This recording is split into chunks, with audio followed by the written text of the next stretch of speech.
미국의 한 목사님이 청년 집회를 마치고 나서 좀 쉬고 계시는데 한 청년이 찾아왔습니다. 근심 어린 목소리로 그 청년이 이제 말을 꺼냅니다. 목사님, 저는 얼마 전까지 마약을 팔았던 그런 사람입니다. 제 삶은 엉망진창이었습니다. 이 일 말고는 다른 일을 한 경험도 없습니다. 저 같은 사람이 과연 하나님의 자녀가 될 수 있을까요? 목사님이 그 청년을 바라보며 이야기를 했습니다. 너 마약 팔 때 아무 데서나 팔았니? 아니요. 우리 동네에 사람들이 많이 모이고 부자들이 많이 가는 술집들이 있어요. 주로 거기에서 팔았어요. 오, 그렇구나. 그게 바로 시장 조사다. 그럼 마약을 아무한테나 팔았니? 아니요. 잘 살펴봐서 전에 마약을 했을 것 같은 사람들에게만 주로 팔았죠. 오, 그렇구나.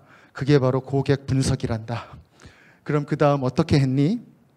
네, 한 2주쯤 지난 다음에 다시 거기에 가가지고 사람들을 보면 꼭 내가 팔았던 그 사람이 다시 와 있더라고요.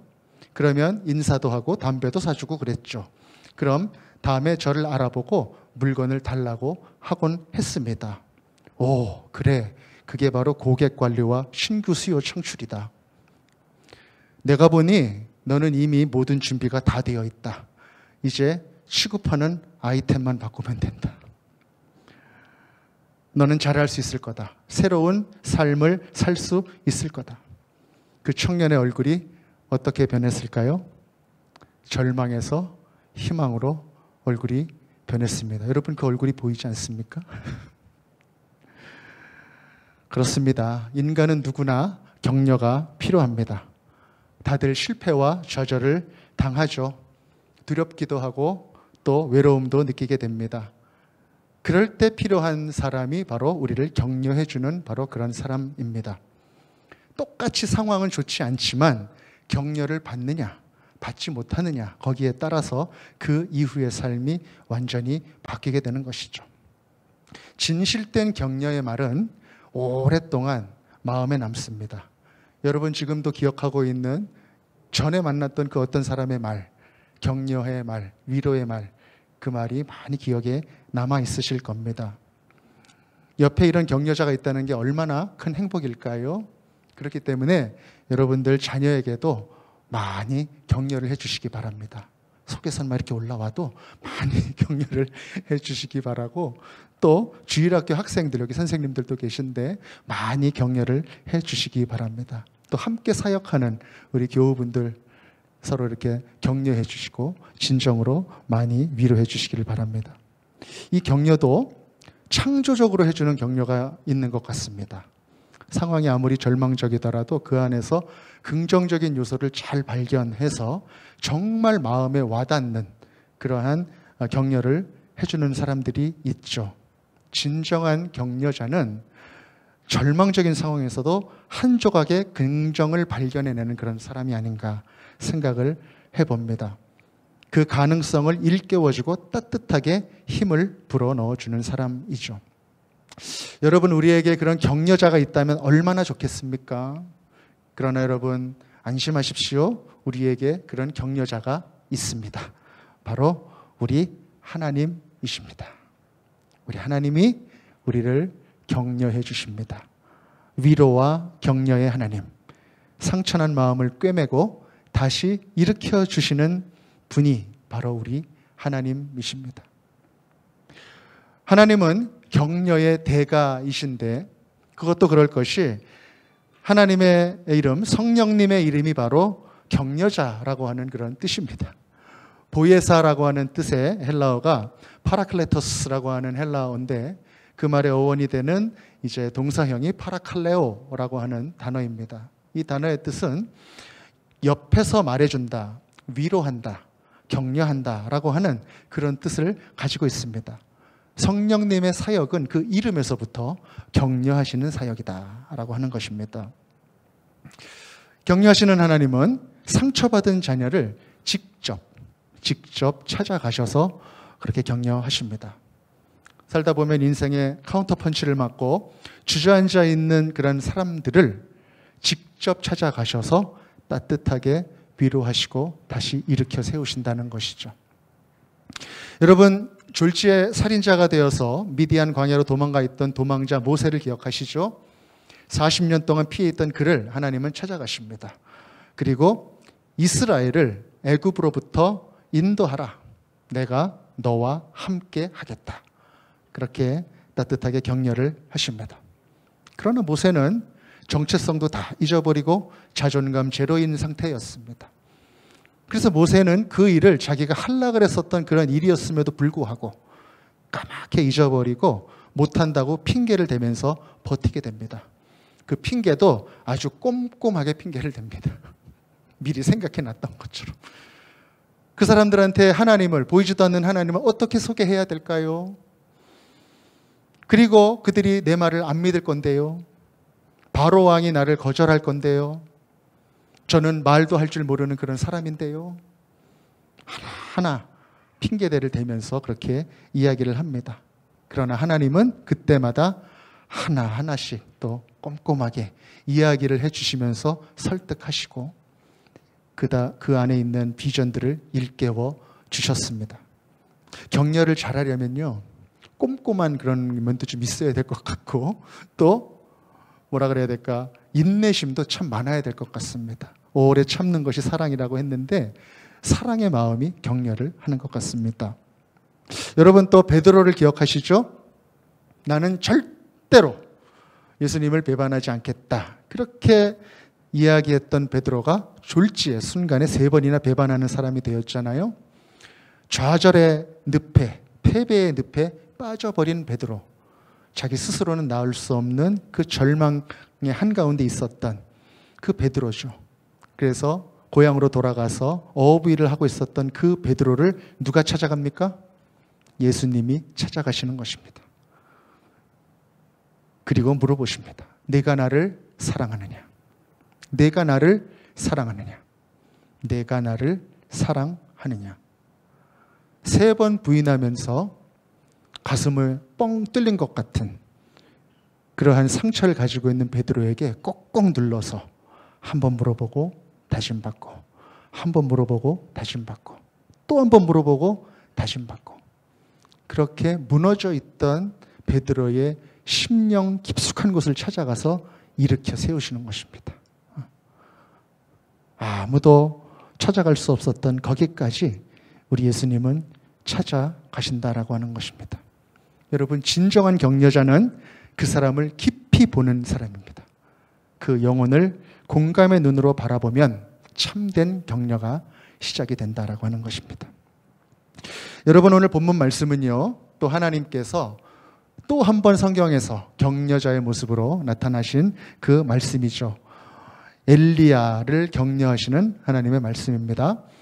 엘리야 같은 위대한 선지자도 카운터 펀치를 맞고 진짜 다운됐었던 그런 적이 있습니다. 사람은 누구나 넘어질 수 있다라고 하는 것입니다. 여러분, 엘리야는요, 이스라엘이 영적으로 큰 위기일 때 등장했던 위대한 선지자입니다. 솔로몬 이후에 남북 이스라엘이 갈라지잖아요. 그래도 남쪽은 계속 다윗 왕의 후손으로 왕들이 계속 이어지게 됩니다. 그런데 북이스라엘은요, 분리된 후에 계속 모반이 일어나게 됩니다. 그래서 3번의 모반을 거쳐서 50년 만에, 갈라진 지 50년 만에 오므리 왕조가 시작이 되게 되죠. 그 오므리 왕의 아들이 바로 아합 왕이었습니다. 바로 이 아합 왕 때가 이스라엘의 영적인 상태가 바닥을 치고 있었던 그런 때였습니다. 아합 왕이 이제 장가를 가는데 두로의 딸 이세벨이라고 하는 사람하고 혼인을 하게 됩니다.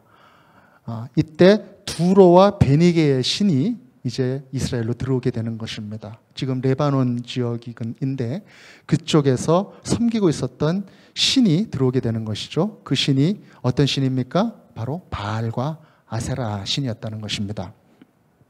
그 우상을 섬기던 왕비가 들어오게 되면서 이제 북이스라엘은 완전히 우상의 소굴이 되어버렸습니다. 그런데 아합 왕이 더 더 큰 문제가 이제 그 아합 왕으로부터 또 일어나게 되는데, 그것이 무엇이냐면 이 위기가 북이스라엘에만 머무는 것이 아니라 남유다에게까지 넘어가게 된다는 것입니다. 아합 왕과 이세벨의 사이에는 아달랴라고 하는 그러한 딸이 하나가 있었습니다. 그런데 이 공주도 엄마를 닮아서 우상을 아주 잘 섬기는 그러한 딸이었습니다. 그런데 이 아달랴가 남유다의 5대 왕이었던 여호람에게 시집을 가게 되는 것입니다. 그렇게 되면서 위기가 이제 시작이 됩니다. 남유다에도 바알신의 신당이 세워지고 나라의 종교가 바알 종교로 바뀌게 되는 그런 일들이 일어나게 되는 것입니다. 더 큰 일이 벌어지는데, 이 아달랴가 남유다에서 스스로 왕이 되려고 다윗 왕의 후손들을 다 죽이는 일이 일어납니다. 다른 왕비들의 아들들이 있지 않았겠습니까? 그런데 그 왕비들을 다 죽이는 일이 일어나는 거예요. 아주 큰 일이 난 것입니다. 예수 그리스도는 다윗 왕조를 통해서 그 후손을 통해서 오시겠다고 언약하셨는데 다 죽게 된 것입니다. 하나님께서 간섭하셔서 요아스라고 하는 아들 하나를 그 누나를 통해서 몰래 숨기게 됩니다. 그래서 6년 동안 숨겨서 지내게 되는데, 그 6년 동안 이 아달랴라고 하는 사람이 이제 남유다의 여왕 노릇을 하게 되는 것입니다. 무엇입니까, 여러분? 북이스라엘도 남유다도 우상을 섬기는 그런 여자들이 들어오게 되면서 그 나라가 이제 우상의 소굴이 되는 그러한 절대절명의 갈림길에 서게 된 것입니다. 하나님을 섬기는 나라냐, 우상신을 따라가는 나라냐. 이런 중요한 때에 하나님이 엘리야를 예비하시는 것입니다.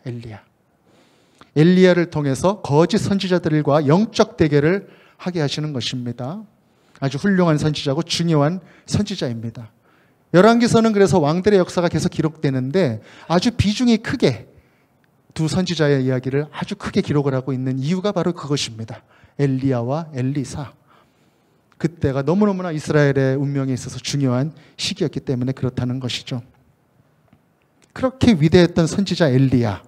그러나 이 엘리야도 사람이었기 때문에 그 역시 지쳤다는 것입니다. 1대 850으로 싸운 그 거짓 선지자들과의 싸움에서 승리하였지만 그 후에 독한 왕비 이세벨이 죽여버릴 거야. 그렇게 아주 독하게 협박을 하니까 도망하게 되는 것입니다. 우리 열왕기상 19장 1절에서 4절 말씀 제가 읽겠습니다. 아합이 엘리야가 행한 모든 일과 그가 어떻게 모든 선지자를 칼로 죽였는지를 이세벨에게 말하니, 이세벨이 사신을 엘리야에게 보내어 이르되, 내가 내일 이맘때에는 반드시 내 생명을 저 사람들 중 한 사람의 생명과 같게 하리라. 그렇게 하지 아니하면 신들이 내게 벌 위에 벌을 내림이 마땅하니라 한지라.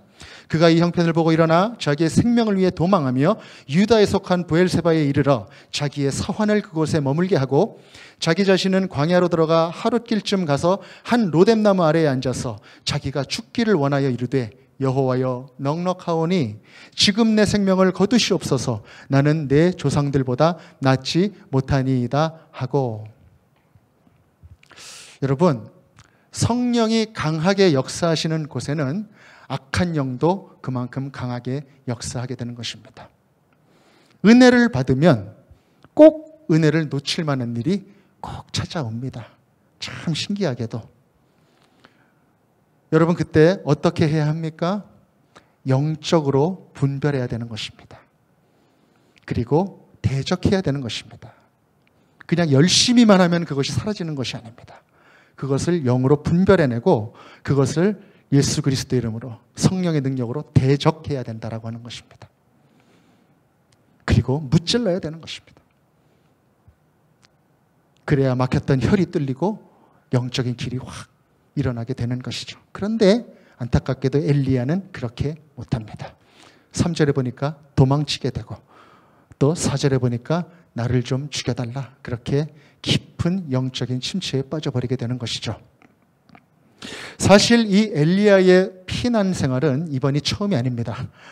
열왕기상 17장에 보면 엘리야가 처음 선지자로 데뷔할 때 그때의 일이 기록되어 있습니다. 엘리야는 아합 왕에게 담대히 외치면서 선지자의 역할을 시작했습니다. 이 나라가 바알 신을 섬겨서 앞으로 가뭄이 있을 거다. 그렇게 딱 선포를 합니다. 그리고 그 대가로 3년을 숨어서 지냅니다. 그 3년을 숨어서 지내는 기간 동안에 까마귀가 물어다주는 음식을 먹고 지내잖아요. 그런데 그때는 잘 버팁니다. 잘 버티고 잘 이겨내고 그렇게 지냈습니다. 왜 그랬습니까, 여러분? 하나님을 꼭 붙들었고 내가 왜 보냄을 받았는지에 대한 목적을 분명히 알고 있었기 때문입니다. 그런데 지금은 비슷한 상황인데 버티지 못합니다. 영적으로 무너졌기 때문입니다. 큰 승리 뒤에 오히려 시험이 온 것입니다. 여러분, 우리도 인생을 되돌아보면 우리도 크게 기도하다가 응답을 받은 적이 있잖아요. 자녀를 위한 기도 가운데 합격의 영광이 오기도 하고 또 직장에 축복이 오기도 하고 병의 아픔이 낫기도 하고 많은 그런 기도의 응답들을 우리가 받고 오, 할렐루야 그러면서 감사하는 그런 때가 있습니다. 감사한금도 냅니다. 그러나 그 순간이 지나서부터 그 감사의 조건은 다 잊어버리고 금방 또 다시 영적인 침체에 빠지는 경우들이 있게 된다는 것이죠. 마음이 우울해지고 기쁨이 사라지고 그런 경우들이 일어나게 됩니다. 사랑하는 여러분, 우리가 신앙 가운데 승리를 할 때, 만족감이 있을 때 자만하면 안 됩니다. 그래서 그럴 때에는 더욱더 하나님 앞에 겸손하게 감사로 나아가야 한다는 것입니다. 믿음의 사람들도 그렇게 지칠 때가 있다. 넘어질 때가 있다. 그러나 여러분, 하나님은 지치시지 않습니다. 무너져 있는 엘리야를 다시 찾아가십니다. 그리고 위로를 시작하십니다. 그것이 바로 오늘 우리가 읽었던 본문 말씀이죠. 우리 한 목소리로 같이 다시 한번 읽어볼까요? 시작. 로뎀나무 아래에 누워 자더니 천사가 그를 어루만지며 그에게 이르되 일어나서 먹으라 하는지라. 본즉 머리맡에 숯불이 구운 떡과 한 병 물이 있더라. 이에 먹고 마시며 다시 누웠더니 여호와의 천사가 또다시 와서 어루만지며 이르되 일어나 먹으라. 내가 갈 길을 다 가지 못할까 하노라 하는지라. 아멘. 여러분, 하나님이 엘리야를 어떻게 위로하셨습니까? 5절에 보니까 먼저 밥을 먹입니다. 먹여요, 일단. 여러분, 사람은요, 일단 먹어야 됩니다. 우리 만나팀 사역 대단히 중요한 사역입니다. 먹여야 된다는 거, 일단. 그래야 몸에 힘이 납니다. 여러분, 제자들을 찾아갔었던 부활하신 예수님께서 고생한 제자들에게 어떤 사역을 먼저 하십니까? 밤새도록 고기 잡은 제자들에게 조반을 지어서 이렇게 주지 않습니까? 먹이시는 것입니다. 저도 러시아에서 4년 동안 청년 사역을 할 때 중요한 사역 중에 하나가 밥 먹이기 사역이었습니다. 밥 먹이기 사역. 다 불러다가 막 이렇게 밥 사주고 위로해주고 그러는 것입니다. 춥고 어렵고 그런 청년들 불러다가 어쩔 때는 막 한 번에 1000불도 막 이렇게 동원해서 이렇게 먹이고 그랬던 적이 있습니다. 여러분, 싱가포르에 있는 우리 청년들은 좀 상황이 어떠십니까? 네. 좋은 방법이 있습니다, 여러분. 먹이시는 사역을 하고 싶으면은 우리 청년들 금요일, 이제 한 달에 한 번 금요일 찬양 모임을 하거든요. 그때 먹이시면 됩니다. 지원하시면 됩니다. 지금 한 100불 정도면 된다고 하는데 더 풍성하게 지원하셔도 되고 그렇게 먹이시는 사역을 하시면 될 것 같습니다. 여러분 주변에 어떤 위로가 필요하신 분들이 있으면은 초콜릿도 좀 사다 드리시고 당 떨어졌지? 그러면서 이렇게 먹이시는 사역 이렇게 하시면 좋을 것 같습니다. 엘리야도 그래서 하나님이 먹이십니다. 그런데 엘리야가 너무 크게 다운돼 있어가지고 그거 가지고 안 되는 상황이 돼버린 것 같습니다. 다시 눕습니다, 먹고. 그랬더니 천사가 어떻게 합니까? 다시 먹으라 그럽니다. 다시. 그리고 7절 하반절에 진짜 격려가 이제 시작이 됩니다. 천사가 이런 말을 덧붙입니다. 일어나 먹으라. 내 갈 길을 다 가지 못할까 하노라. 이렇게 이야기합니다. 무슨 말입니까, 여러분? 내가 갈 길이 있다. 가야 할 길이 있다. 그것을 지금 일깨워 주시는 것입니다. 하나님 앞으로 가야 한다. 그것을 지금 알려주시는 겁니다. 하나님을 일깨워 주시는 것입니다. 그 마음속에. 하나님 앞에 나가야 답이 있다라는 것이죠. 결국 엘리야는 먹고 힘을 내서 그 말을 듣고 40일을 걸어가서 하나님의 산 호렙에 이릅니다. 전에 모세가 하나님을 만났던 곳입니다. 그 산에 가서 이제 굴로 들어가서 여호와의 말씀을 듣습니다. 그때 하나님이 또 이렇게 말씀하세요. 엘리야야, 내가 왜 여기에 있느냐? 그렇게 말씀하세요. 그때 엘리야가 이렇게 이야기합니다. 그들이 나를 죽이려고 합니다. 그렇게 또 이야기해요. 여전히 절망 가운데 있는 것. 그때 하나님께서 바람과 지진과 또 이어서 불을 보이시고 잠잠해진 후에 세미한 음성으로 다시 한번 엘리야에게 말씀하십니다. 같은 말씀을 하세요. 엘리야야, 내가 왜 여기에 있느냐? 무슨 말입니까, 여러분?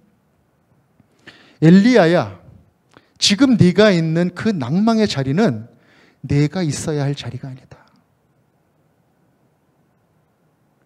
이 영적인 병원 침대가 네가 누워 있어야 될, 네가 앉아 있어야 될 그런 자리가 아니라는 거예요. 일어나야 한다는 것입니다. 엘리야의 깊은 절망, 그 가운데 찾아가셔서 하나님께서 직접 그렇게 말씀하고 계시는 것입니다. 사람은요, 실패하고 절망에 빠지면 생각이 다 굳어집니다. 주저앉는 생각밖에 안 납니다. 앞을 바라보지 못하고 현재만 바라보고 뒤를 바라볼 수밖에 없는 그런 심정이 딱 되는 것입니다. 그래서 엘리야도 이렇게 2번이나 하나님의 음성을 듣고도 그렇게 말합니다. 열심히 했는데 그럼에도 불구하고 주의 선지자들이 다 죽었고 저도 죽게 생겼습니다. 그렇게 엘리야가 이야기를 합니다. 시각이 다 고정되어 있는 것입니다. 패배의 그 시각으로, 절망의 시각으로, 땅만 바라보는 시각으로. 그런데 하나님의 시각은 전혀 다른 시각이었습니다. 하나님은 새로운 시각을 이 엘리야에게 보여주시는 것입니다. 열왕기상 19장 15절에서 18절 말씀 제가 읽겠습니다. 여호와께서 그에게 이르시되 너는 내 길을 돌이켜 광야를 통하여 다메섹에 가서 이르거든 하사엘에게 기름을 부어 아람의 왕이 되게 하고 너는 또 님시의 아들 예후에게 기름을 부어 이스라엘의 왕이 되게 하고 또 아벨무홀라 사밧의 아들 엘리사에게 기름을 부어 너를 대신하여 선지자가 되게 하라. 하사엘의 칼을 피하는 자는 예후가 죽일 것이요 예후의 칼을 피하는 자는 엘리사가 죽이리라. 그러나 내가 이스라엘 가운데 7,000명을 남기리니 다 바알에게 무릎을 꿇지 아니하고 바알에게 입맞추지 아니한 자니라. 아멘. 무엇입니까, 여러분? 하나님은 지금 엘리야에게 사명을 주고 계시는 것입니다. 선지자의 미션을 지금 알려주고 계신다. 비전을 회복시키고 계신다라는 하는 것입니다. 그 내용은 무엇입니까? 이스라엘에만 국한된 것이 아닙니다. 주변의 강대국인 아람의 왕을 지명해라. 그리고 오므리 가문이 끝나고 이제 그 이후에 세워질 예후의 가문에 그 예후에게 기름을 부어라. 하나님께서 그 모든 열방의 역사들을 이끌어 가신다. 주관하신다. 그것을 지금 선포하고 계시는 것입니다. 그리고 또 무엇입니까? 바알에게 무릎 꿇지 않은 7,000명을 남겨서 내 나라를 이끌어 갈 것이다. 그리고 너 이후에 펼쳐질 하나님의 사역, 이스라엘을 회복시키시고 이스라엘을 이끌어 가신 하나님의 사역을 위해 다른 선지자를 지명해서 세워라. 엘리사를 세워라. 그렇게 하나님께서 지금 새로운 비전들을 지금 엘리야에게 부어주고 계신다라고 하는 것이죠. 하나님이 이스라엘을 돌보고 계신다. 하나님께서 역사의 주관자이시다.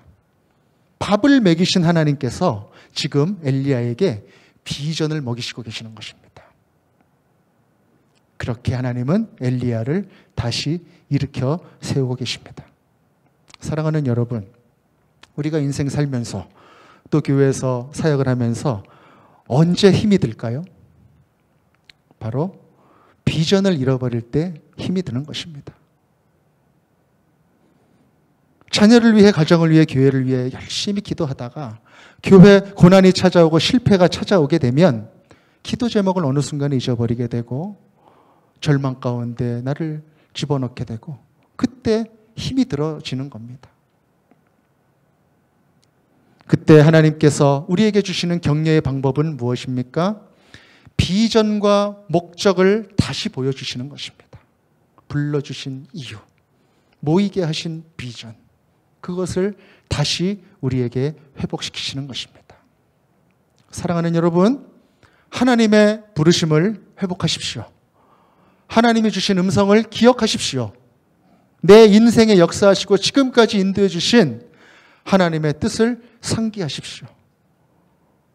그리고 그 하나님께 나아가십시오. 기도하십시오. 엎드리십시오. 세상이 줄 수 없는 능력과 소망이 우리 안에 올 것입니다.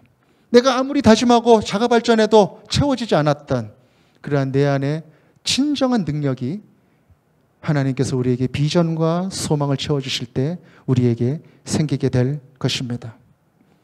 생명의 말씀교회 모든 부서들이 이러한 비전과 기도 가운데 나아가기를 바랍니다. 모든 순들이 이런 비전과 기도 가운데 나아가기를 바랍니다. 모든 심령들이 가정들이 하나님이 채워주시는 비전과 소망 가운데 나아가시기를 간절히 바라는 것입니다. 벌써 오래전 얘기네요. 저희 집에 있었던 큰아들에게 있었던 일을 나누고 말씀을 맺고자 합니다. 저희 아들이 3살 때 해외에 나가서 이제 인터내셔널 스쿨을 6년을 다녔습니다. 그리고 9살에 이제 한국에 돌아와서 초등학교에 들어가게 되었습니다. 그런데 한국어가 좀 서툴렀습니다. 그래서 학교 적응이 조금 더뎠습니다. 성격도 작은 애보다는 조금 더 덜 적극적이어가지고 더 이제 학교 생활 적응이 좀 늦어진 그런 면들이 있었죠. 그래서 부모가 좀 염려하고 그랬던 상황이 있었습니다. 그렇게 한국에서 몇 년을 좀 지내는데 하루는 갑자기 그러는 겁니다. 아빠, 나 회장 선거에 나간다고 손들었어요. 그러는 거예요. 평소에 전혀 기대하지 못하는 모습이었고 그래서 좀 놀래기도 했지만 그래도 참 반가운 그런 말이었습니다. 그래서 물어봤죠. 어떻게 뽑는데? 그랬더니 한 반에 남자 회장, 여자 회장, 남자 부회장, 여자 부회장 이렇게 4명을 뽑는다는 거예요. 그래서 지원할 사람은 손 들라 그래가지고 자기도 하고 싶어가지고 딱 손을 들었다는 겁니다. 그래서 또 물어봤죠. 몇 명이 지원했니? 그랬더니 자기를 포함해서 5명이 지원을 했다는 거예요. 네, 여러분이 생각하시는 그 생각이 저도 찾아왔습니다. 네. 4명을 뽑는데 5명이 지원을 한 것이죠. 제가 갑자기 긴장이 되기 시작을 했습니다. 그래서 물어봤죠. 그랬더니 내일 정견 발표를 한다는 거예요. 그리고 5명한테 4절지를 이렇게 나눠줬답니다. 하나씩. 그래서 다 꾸며와가지고 발표를 해라. 할 거 다 하더라고요, 요즘. 그랬더니 제가 물어봤어요. 어떤 반을 만들고 싶니? 그랬더니 네, 단합하는 반을 만들고 싶어요. 그러는 거예요. 아, 그래? 좋다. 엄마 아빠가 좀 도와줄까? 그랬더니 하는 말이 아니래요. 자기가 해보겠대요. 그래가지고 신통방통하기도 하고 기특하기도 해서 그래라. 그랬더니 막 뚝딱뚝딱 하더니 다음날 가가지고 정결 발표를 하고 왔어요. 그래가지고 얘기를 듣는데 얘가 씩씩대는 거예요. 조금 화가 났어요. 그래서 왜 그러냐 그랬더니 애들이 야가 빠졌다는 거예요. 애들이. 왜 그렇게 야가 빠졌냐 그랬더니 엄마 아빠가 다 도와줬다는 거예요. 딴 집들이. 그리고 한 애는 4절지인데 이 4절지 면에다가 또 다른 4절지를 이렇게 붙여가지고 이거를 딱 접어가지고 딱 갖고 와가지고 붙여놓고 설명할 때는 쫙 폈다가 그러니까 완전히 4배, 5배를 더한 거 아닙니까? 그렇게 아이디어를 냈는데 그거 뭐 자기가 냈겠어요 아이디어를? 그래가지고 그렇게 해가지고 했는데 있었다는 거예요. 그래가지고 막 화가 난 거예요. 그래가지고 참 부모의 근심은 점점 더 깊어져만 갔습니다. 그런데다가 딴 아이들은 내가 당선되면 피자와 햄버거를 다 돌리겠다 그랬다는 거예요. 전부 다 아이들한테 하나씩 다. 네. 근심이 더 깊어졌겠죠. 드디어 선거날이 됐습니다. 출근을 하면서 우리 사모에게 이야기했습니다. 결과 나오면 전화해요. 그리고 출근을 했는데 일손이 잡혔을까요? 안 잡혔을까요? 안 잡히죠. 여러분 같았으면 잡혔겠습니까? 저도 똑같습니다. 오후 2시쯤 됐는데 아내한테 전화가 띠리링 왔습니다. 얼른 받았죠. 어떻게 됐을까요, 여러분? 네. 그런 노래 가사가 있죠. 왜 슬픈 예감은 틀린 적이 없나? 혼자만 안 된 것입니다. 네, 혼자만 떨어진 것입니다. 네. 안타까운 상황이 돼버렸어요. 그래서 제가 오후 저녁 시간을 얼른 조퇴를 했습니다. 그리고 아웃백을, 다 아들이 좋아하는 아웃백을 예약을 딱 하고 어떻게 격려를 해주나 그러면서 일찍 조퇴를 해서 집으로 갔습니다. 집에 도착했더니 아이가 안 됐다 그러면서 표정은 담담했는데 말은 없었어요. 식당에 가서 막 열심히 재밌게 막 분위기 좋게 해가지고 밥을 먹고 나서 제가 아들에게 진심으로 얘기를 했습니다. 아들아, 아빠는 네가 참 자랑스럽다. 첫째, 네가 스스로 회장이 되겠다고 당당하게 나선 게 참 자랑스럽다. 그리고 둘째, 나는 네가 엄마 아빠 도움 받지 않고 네 힘으로 최선을 다해준 게 너무너무 고맙다. 그리고 그 결과에 깨끗이 승복하고 꿋꿋하게 이겨나가려고 하는 모습이 참 고맙다. 너무 멋있다. 장하다 우리 아들. 막 그렇게 얘기를 해줬어요. 그랬더니 조금 마음이 풀어지는 것 같아요. 그리고 한참 있다가 제가 한마디 더 해줬습니다. 아들아, 어떤 반을 만들고 싶다 그랬지? 네, 단합하는 반이요. 그럼 단합하는 반을 어떻게 만들겠다 그랬어? 공약을 어떻게 했어? 그랬더니 대답을 잘 못해요. 그래서 제가 이렇게 얘기했습니다. 이렇게 하면 어땠을까? 내가 회장이 되면 햄버거나 피자 살 돈으로 반에다가 책꽂이 큰 거를 하나 기증을 하겠습니다. 거기에 여러분들이 집에서 재밌게 읽었었던 책들, 친구들도 같이 봤으면 좋겠다 생각되는 그런 책들을 갖고 와서 다 모아놓으면 그런 좋은 학급 문화가 될 것입니다. 이렇게 단합하는 반이 되었으면 좋겠습니다. 그리고 용돈도 우리가 조금씩 모아가지고 같이 근처에 있는 도움이 필요한 분들 도와줬으면 좋겠습니다. 그렇게 공약을 했으면 어땠을까? 그랬더니 눈이 반짝반짝 이렇게 되는 거예요. 아들아, 다시 해보는 거야. 내년에. 다시 해보는 거야. 잘 준비해가지고 다시 한번 손 바짝 들고 나가보는 거야. 다음에 어떻게 됐을까요? 그거는 다음에 말씀드릴게요. 사랑하는 생명의 말씀교회 성도님들, 저는 아들에게 말했었던 그 동일한 마음으로 지금 이 자리에 모이신 모든 분들께 이렇게 격려하고 싶습니다. 다시 해보는 것입니다. 다시 일어서는 것입니다. 하나님 꼭 붙들고 우리 교회에 주신 비전과 사명 붙들고 다시 한번 전진해 나가는 것입니다.